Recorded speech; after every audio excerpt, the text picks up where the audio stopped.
Module 6 will cover role of physical activity in chronic disease development, from science to practice and back, promoting physical activity for health using social ecological model, and practitioners of physical activity in public health.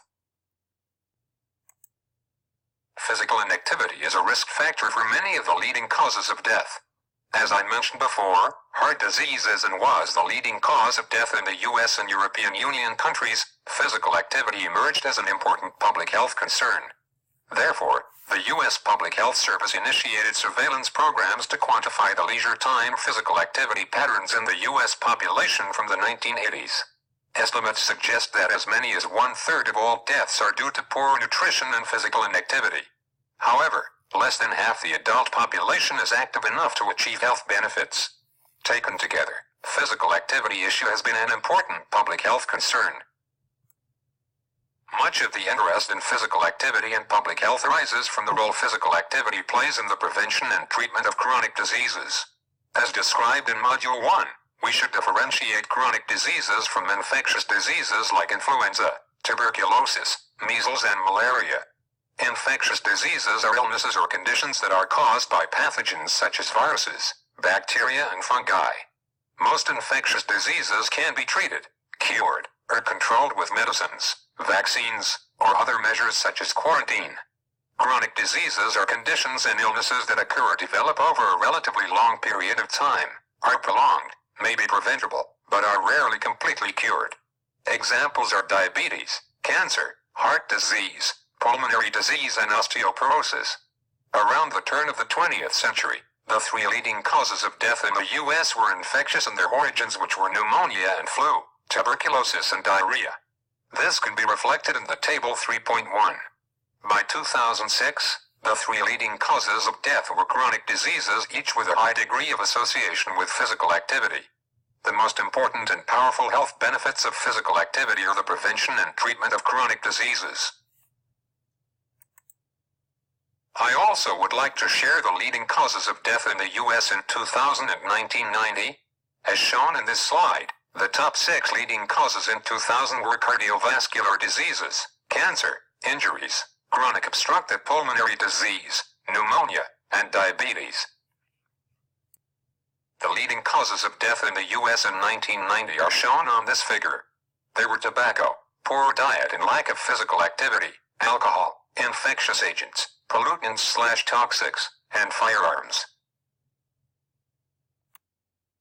What are 5 chronic disease conditions that might be positively influenced by participation in regular physical activity? There are several possible answers, but based on the 2008 Physical Activity Guidelines for Americans used 2008, the following answers can be applied. Examples are diabetes mellitus types 1 and 2, cancer, heart disease, pulmonary disease, and osteoporosis. The clinical management of diabetes types 1 and 2 can be positively influenced by participating in physical activity, but precautions about glucose regulation homeostasis need to be considered. Regular participation in physical activity and exercise positively influences some cancers, heart diseases, and pulmonary disease. Physical activity and exercise are regularly recommended in the prevention and management of osteoporosis. Public health is characterized by science and action. Public health applies science to practice by addressing 3 critical areas: surveillance, community interventions, and the development of health guidelines. We will cover the surveillance first. Public health surveillance has been defined as the ongoing, systematic collection, analysis, and interpretation of data, for example, regarding agent or hazard, risk factor, exposure, or health event essential to the planning, implementation, and evaluation of public health practice. The number of weekly cases of influenza, the annual death rate due to malaria, the number of heart attacks among older African American adults, and the percentage of high school students who are enrolled in daily physical education classes are all real-life examples of surveillance data that are routinely collected by public health professionals. Interventions, typically at the community level, are another cornerstone of public health. The science behind interventions is established during projects called efficacy trials. Efficacy trials are studies that are used to establish that a certain intervention or public health program can change a certain condition. A study could be designed that randomly assigns infants with low levels of iron in their blood to one condition in which iron is given in the form of a pill to the mother and delivered to the infant. Through breastfeeding, or to another condition in which the iron is delivered directly to the infant in an infant formula drink. The study would evaluate which of the two methods works better at increasing stores of iron in the bodies of infants. In effectiveness studies, the main outcome of interest relates to how well a treatment works in practice here, more appropriately, in real life instead of in controlled settings. Taking the preceding situation of iron deficiency anemia, the appropriate effectiveness question becomes how well does the iron supplementation delivery method work in a community or village in which malnutrition is rampant? In terms of the 2008 Physical Activity Guidelines for Americans, in 2008 the U.S. Department of Health and Human Services published the first ever Physical Activity Guidelines for Americans.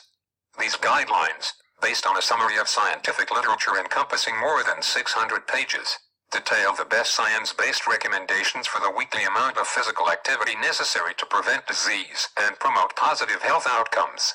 The guidelines were developed for children and adolescents, adults, and older adults. These guidelines should be used as targets for physical activity participation. In 2013, the mid-course report of Physical Activity Guidelines came out. In 2018, a revised version of Physical Activity Guidelines for Americans is supposed to emerge. As the field of physical activity and public health has emerged, it has become clear that many factors at many levels influence physical activity behaviors. The social ecological model has been widely used to explain these multiple levels. The model is demonstrated in the figure. The social ecological model is a guiding framework to help explain the many factors at many levels that influence an individual's physical activity and other health behaviors. It includes individual factors: genetic makeup, early life experiences, self-efficacy, sex, disability, growth and development, socioeconomic status, social factors, social support, social norms, peers, primary care physician, family members, organizations, environmental factors, trails, sidewalks, fitness facilities, bicycle lanes, community and neighborhood design elements, and policy factors, educational policies, transportation-related policies, regulations. Physical activity and public health is an emerging discipline with many opportunities. People with training in this area, particularly at the master's level, are employed in state and local health departments working on public health programming for physical activity promotion. Many universities have research opportunities for people interested in studying physical activity and public health.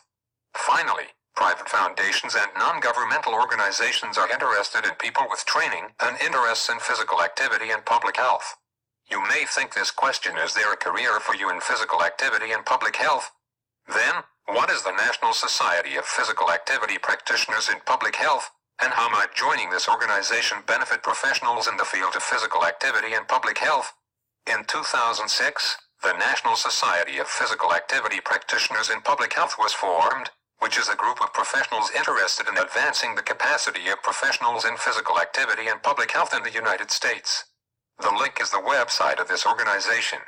The group has taken a major leadership role in developing a definition of what it means to be a professional in the field of physical activity and public health, and what core competencies are necessary for leadership and community-level interventions to promote and evaluate the effectiveness of those interventions.